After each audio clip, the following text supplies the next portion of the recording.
Assalamualaikum warahmatullahi wabarakatuh. Alhamdulillahirabbil alamin wassalatu wassalamu ala asyrafil anbiya'i wal mursalin wa ala alihi washabbihi ajmain.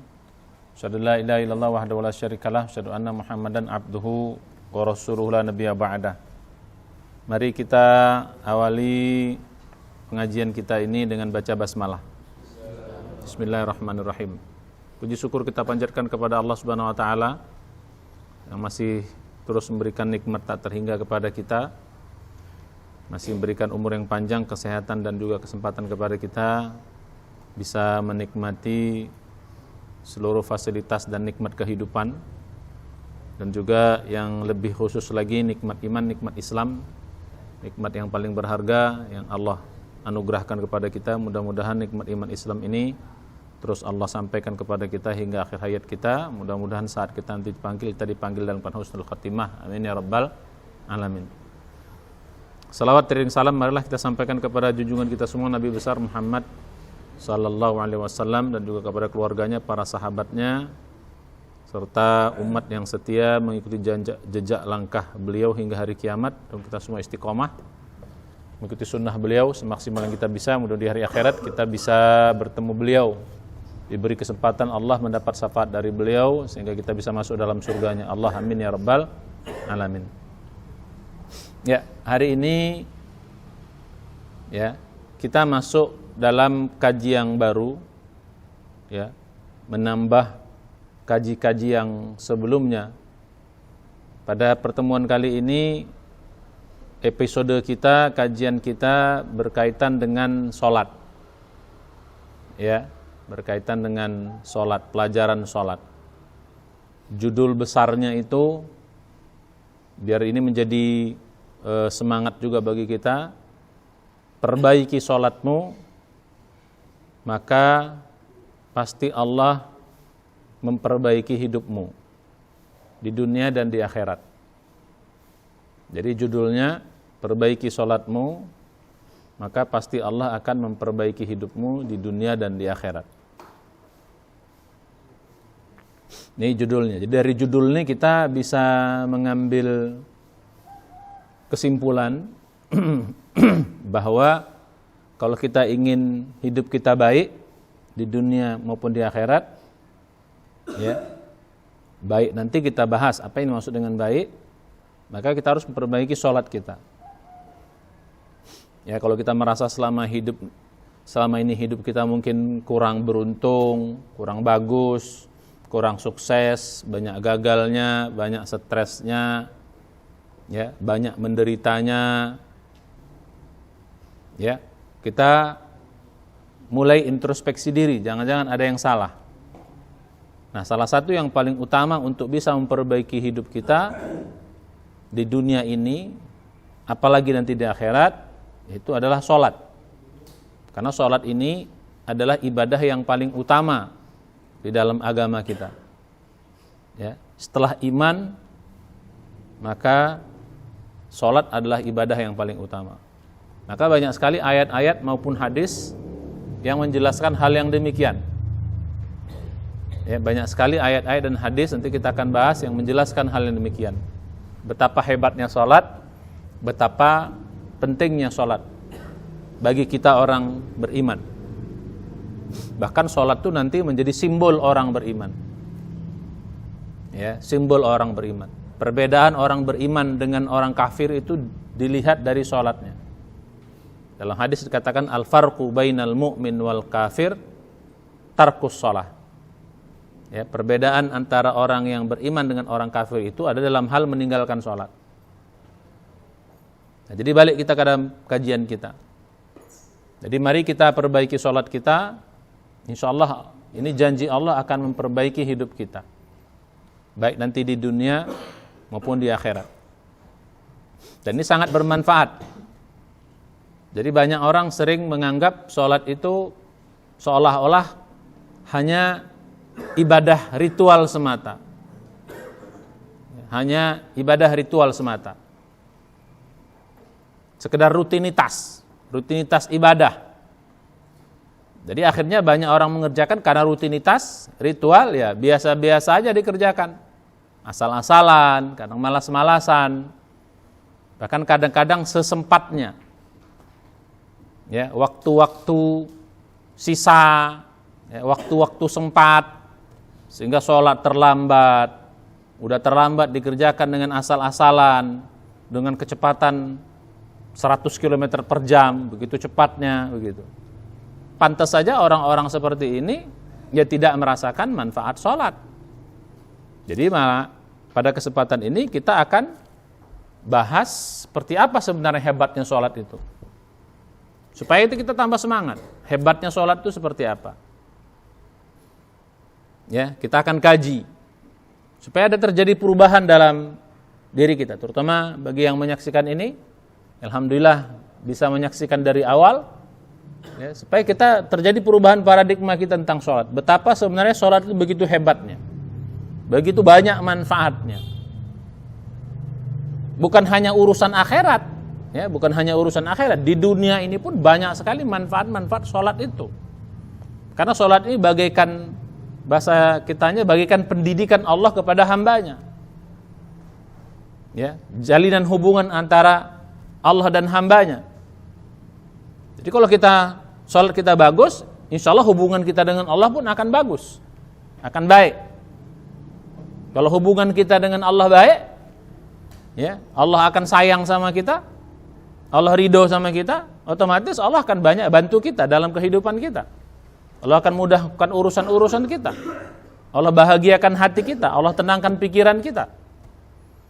Setiap ada kesulitan pasti ada kemudahan, setiap ada masalah pasti ada jalan keluar. Bahkan rezeki pun ya dilancarkan oleh Allah Subhanahu wa taala. Dilapangkan. Jadi banyak sekali manfaat-manfaatnya.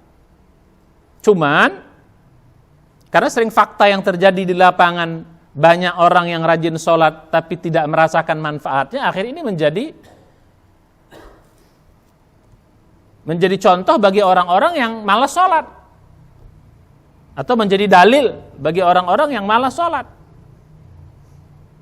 Jadi kalau diajak sholat, ayo sholat, mari bagusin sholat, ya jawaban mereka orang-orang yang malas sholat ini, itu aja orang rajin sholat hidupnya belangsak. Nah, dia tunjuk mungkin tetangganya, ya, atau temannya itu yang rajin sholat tuh hidupnya belangsak itu. Nah, dia dijadikan dalil, jadikan contoh yang seperti ini. Padahal ini contoh yang nggak benar, contoh yang buruk.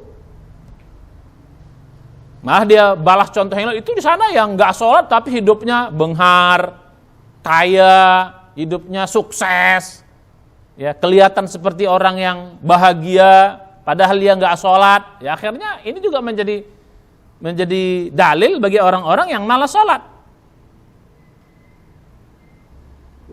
Nah sebenarnya banyak orang rajin sholat tapi tidak mendapat manfaat, itu bukan sholatnya yang salah, yang bersangkutan yang salah. Kenapa? Karena dia mengerjakan sholatnya nggak benar, nggak bagus gitu loh.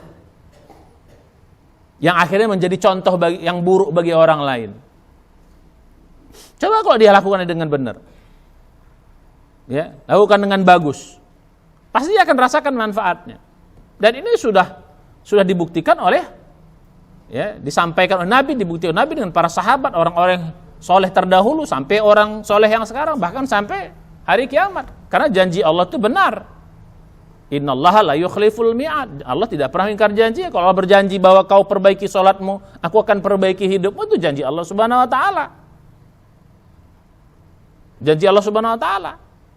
Malah kita selalu mendengar satu hari berapa kali azan itu, ya, kita dengar 5 kali sehari azannya. Hayyalas shalah, hayyal falah. Hayyal shalah 2 kali, hayyal shalah, hayyal shalah. Habis itu hayyal falah, hayyal falah.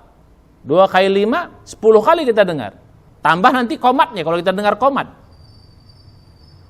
Qomat juga begitu.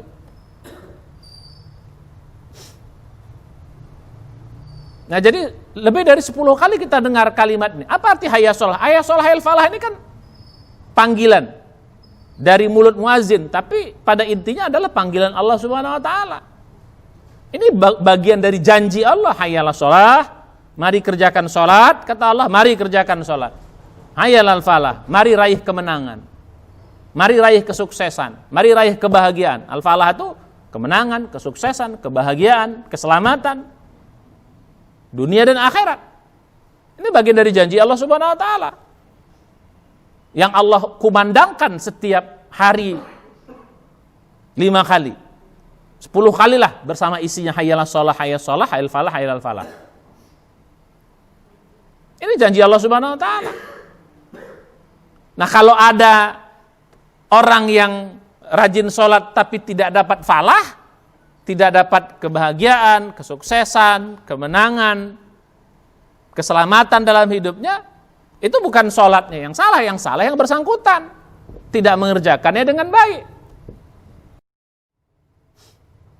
Makanya kalimat azan ini diperjelas Allah dalam Al-Quran.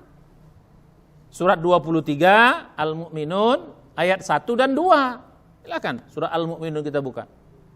Surat 23 ayat 1 dan 2. Qad aflahal mu'minun alladzina hum fi salatihim khashi'un. Sungguh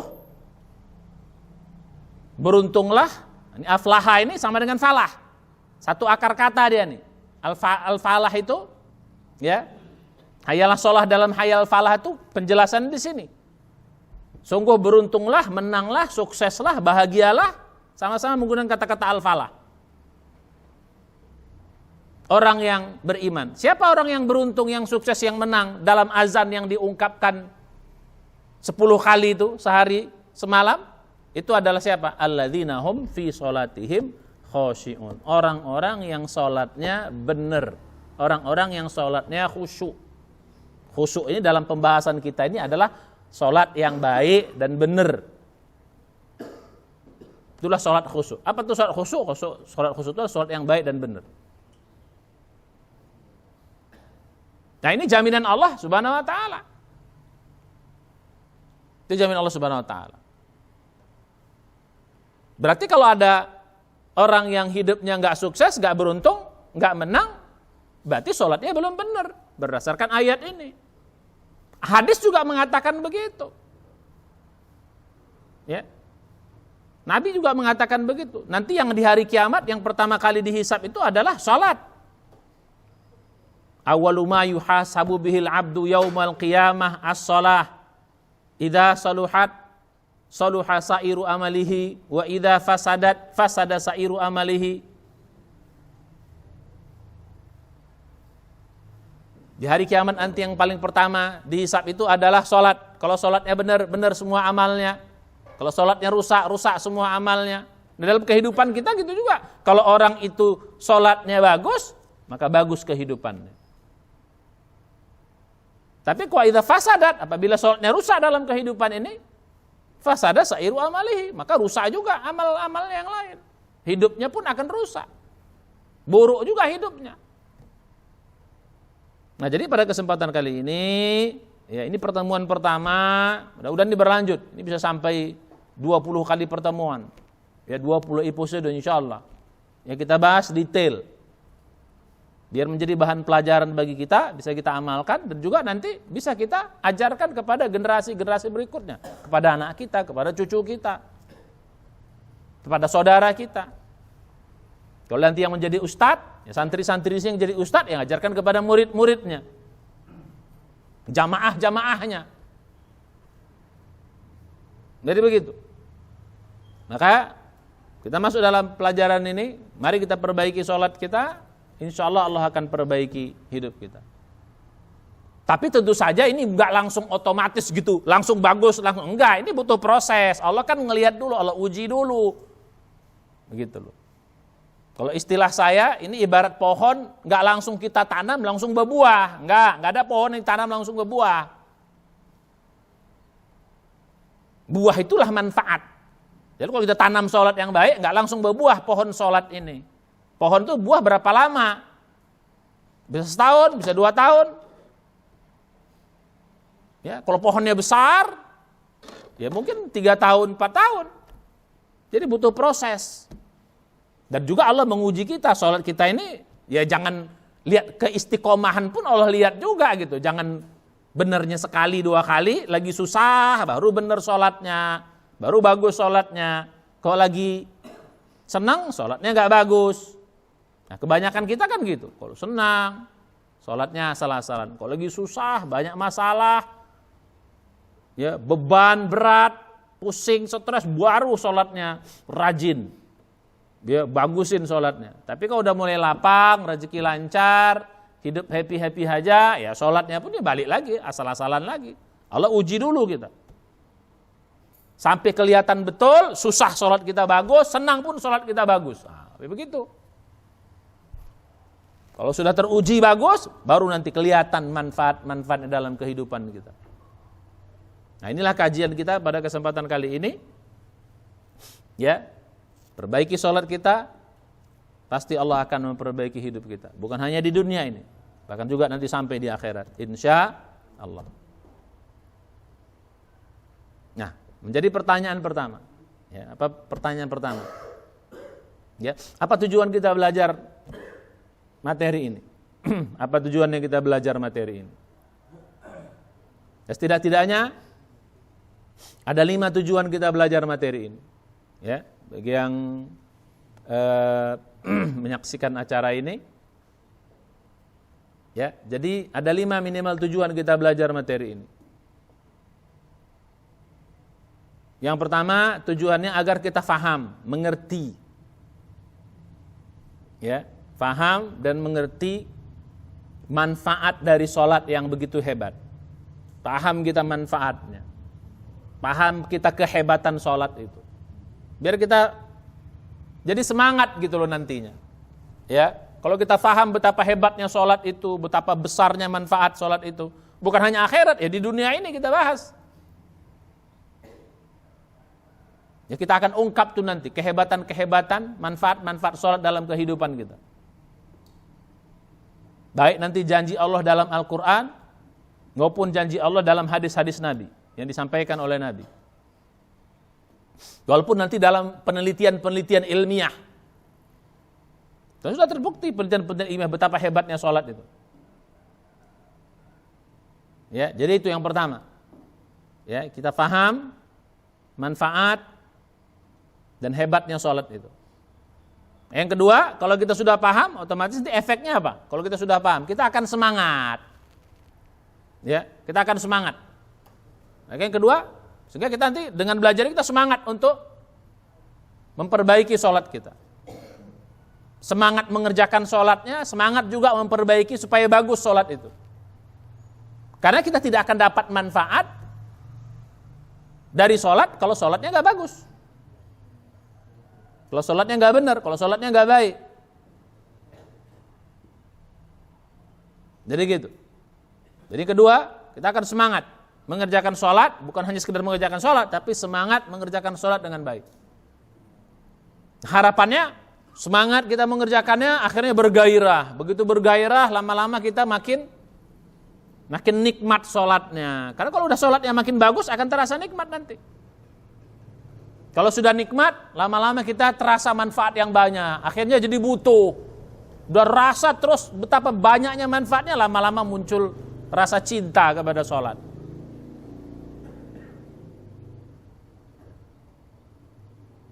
Rasulullah itu kalau begitu masuk sholat tuh gembira sekali. Rasul kalau lagi misalnya lagi banyak masalah, lagi agak beban, begitu masuk sholat gembira terus dia. Jadi begitu. Jadi bergembira dia dengan sholat itu. Nah, kalau kita terbalik, begitu masuk sholat malah lemes. Ada orang azan, ya azan lagi, ganggu aja nih azan nih. Sholat lagi. Bawaannya jadi begitu dengar azan, bawaannya malah, ya azan ganggu aja, ganggu kegiatan, ganggu aktivitas, ganggu kesibukan. Jadi justru sholat datang malah sebel. Jadi begitu. Jadi kita jadi semangat nih. Tujuan yang kedua kita semangat nanti jadi sholat. Insya Allah bukan sekedar semangat mengerjakan, tapi semangat dengan baik mengerjakan. Yang ketiga, ya kita juga dalam pelajar ini akan supaya paham bagaimana cara mengerjakan sholat itu dengan baik. Bagaimana caranya, how to-nya. Detail nanti kita belajar. Ya, Istilah saya nanti perbaiki sholat, perbaiki hidup. Apa saja yang kita perbaiki dalam sholat itu? Kira-kira mungkin ada 15 item yang harus kita perbaiki. Mulai dari perbaikin wudunya, perbaiki motivasi niatnya, ya, perbaiki pakaiannya, waktunya, perbaiki bacaannya, perbaiki gerakannya, perbaiki pemahamannya. Nanti banyak yang mesti kita perbaiki. Mungkin ada 15 item yang mesti kita perbaiki. Makanya kita belajar detail, perbaikan nomor 1 ini, perbaikan nomor 2 ini. Begitu kita belajar langsung amalkan, belajar amalkan. Begitu juga nanti yang menyaksikan acara ini. 1 item disuruh perbaiki langsung diamalkan. Supaya learning by doing istilahnya. Sambil belajar langsung diamalkan.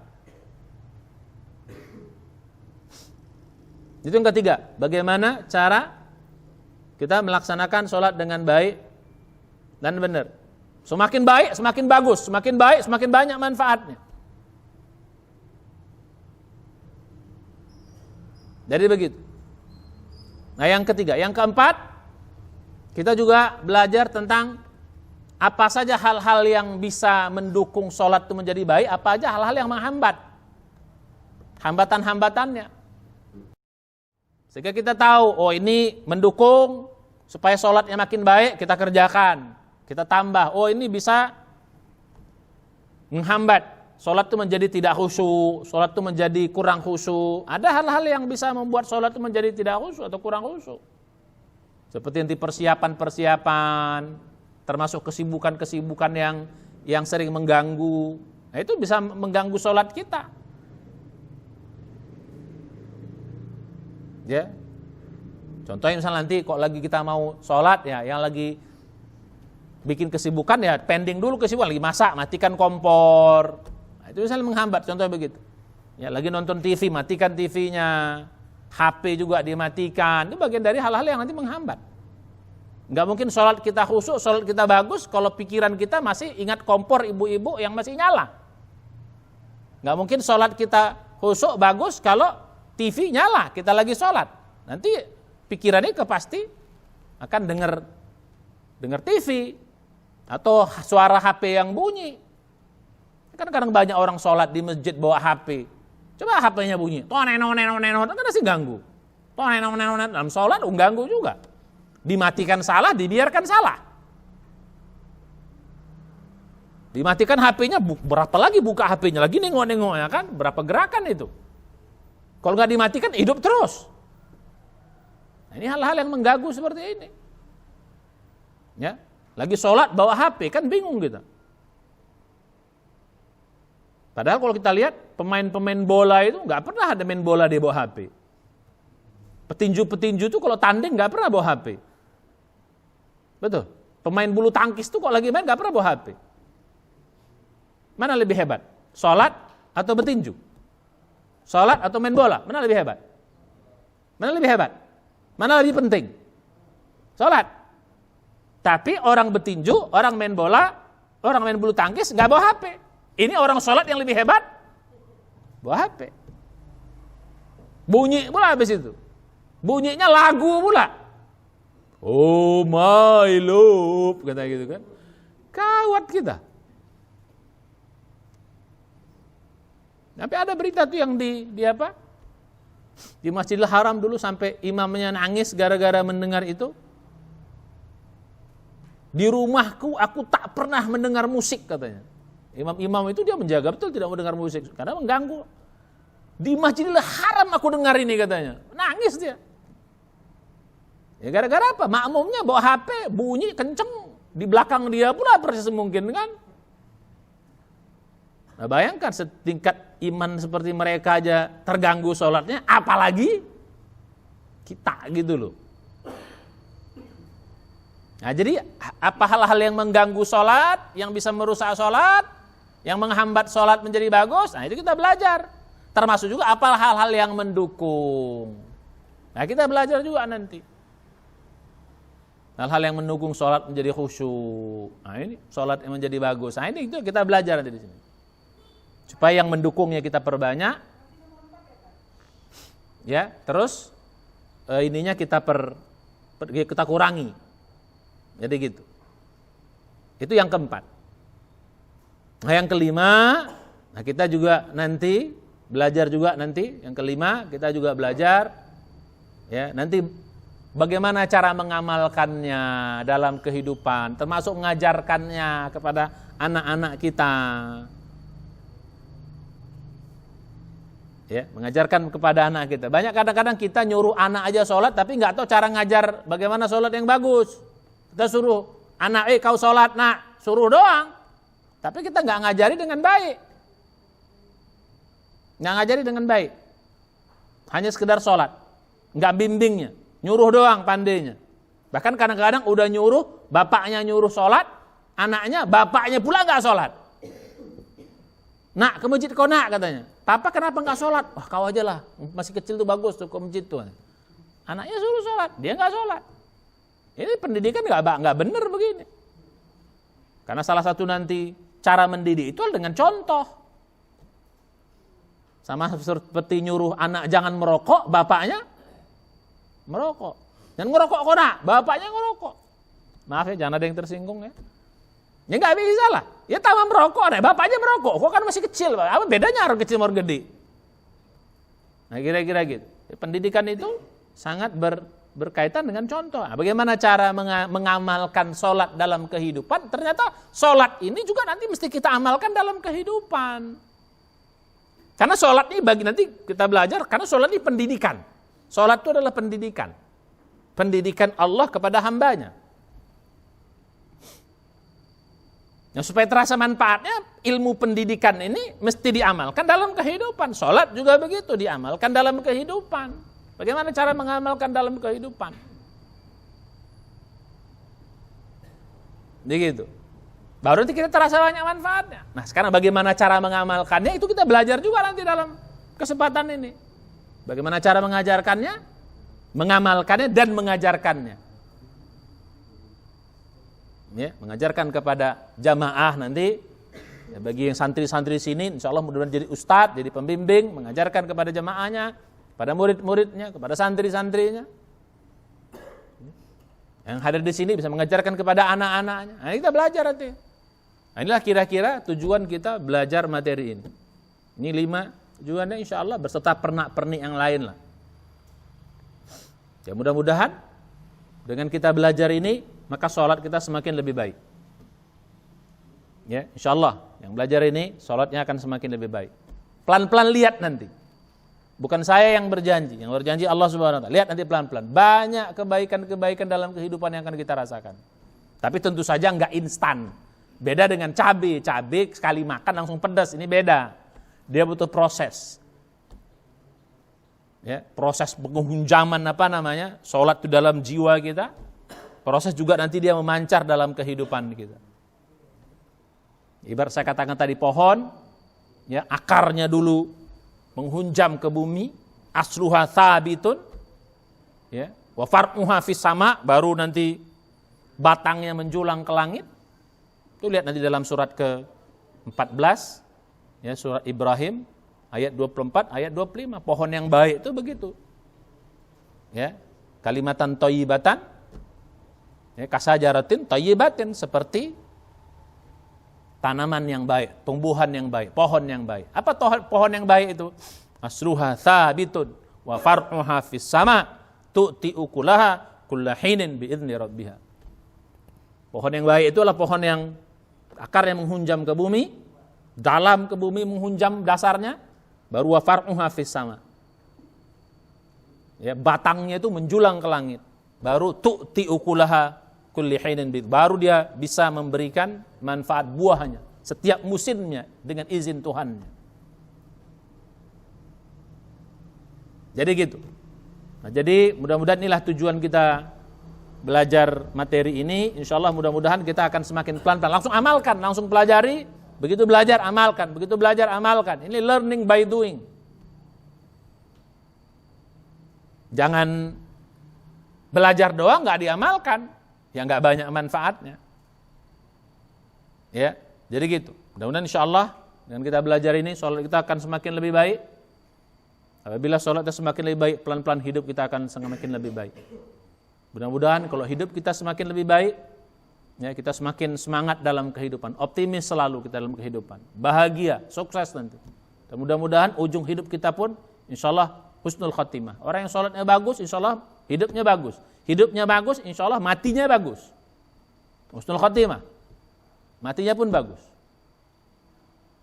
Ya, begitu. Orang yang matinya bagus, insya Allah dibangkitkan pun dalam keadaan bagus. Ya, di akhirat pun nanti yang kita yakin akan adanya hari berbangkit, dibangkitkan dalam keadaan bagus. Dan mudah-mudahan nanti ujungnya masuk ke dalam surga. Bahkan orang yang sholatnya bagus itu, istilah kita nanti sholat khusyuk, surganya bukan surga yang ece-ece, bukan ece-ece, surga yang apa? Surga pasti betul, surga yang apa? Level bawah, enggak. Orang yang sholatnya khusyuk itu masuk surganya surga yang paling tinggi nanti, namanya surga Firdaus. Jadi bukan main-main surganya. Surga level yang paling tinggi. Surga itu kan yang paling tinggi namanya surga Firdaus. Ya. Orang yang sholatnya khusyuk itu dimasukkan ke dalam surga yang paling tinggi nanti. Namanya surga Firdaus. Lihat dalam lanjutan surat yang awal kita baca tadi.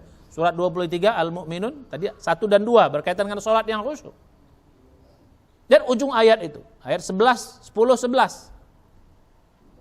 Sifat-sifat orang-orang yang penghuni surga itu. Apa? Ulaika humul warithun. Itulah orang-orang yang tadi yang disebutkan sifat-sifatnya sholatnya khusyuk akan mewarisi. Apa yang diwarisi? Alladzina yarithunal firdausa, yaitu orang-orang yang akan mewarisi surga Firdaus, hum fiha khalidun, mereka kekal di dalam. Surat 23 Al-Mu'minun ayat 10 dan 11. Jadi surganya pun bukan surga bawah, tapi surga yang paling tinggi. Makanya Nabi mengatakan, mintalah surga itu yang paling tinggi. Apa itu? Surga Firdaus. Jadi jangan minta yang penting masuk surga walaupun di emperan yang enggak, minta paling tinggi. Ya pahit-pahitnya turun dikit. Ya, ibarat nilai itu paling tinggi A, pahit-pahitnya B, kan gitu. Ya minimal banget C, masih lumayan gitu. Kalau targetnya udah C, paling rendah, kalau tak dapat nanti enggak masuk surga jadinya. Nauzubillah. Nah, jadi kembali kita pada pelajaran ini, insyaallah mudah-mudahan kita semakin semangat nih. Nah, ikuti terus kajian ini kajian pertama. Ya, don't miss it, jangan lewat pada kajian-kajian berikutnya. Biar kita semakin apa? Semakin bagus sholat kita insyaallah. Ya, mudah-mudahan ini bermanfaat. Ya, mudah-mudahan nanti bisa kita amalkan. Mudah-mudahan barokah ilmu kita. Amin ya rabbal alamin. Mari kita tutup dengan baca hamdalah. Alhamdulillah alamin. Dan doa penutup majelis. Subhanaka hamdika asyhadu an la ilaha illa anta astaghfiruka wa atubu ilaik. Assalamualaikum warahmatullahi wabarakatuh.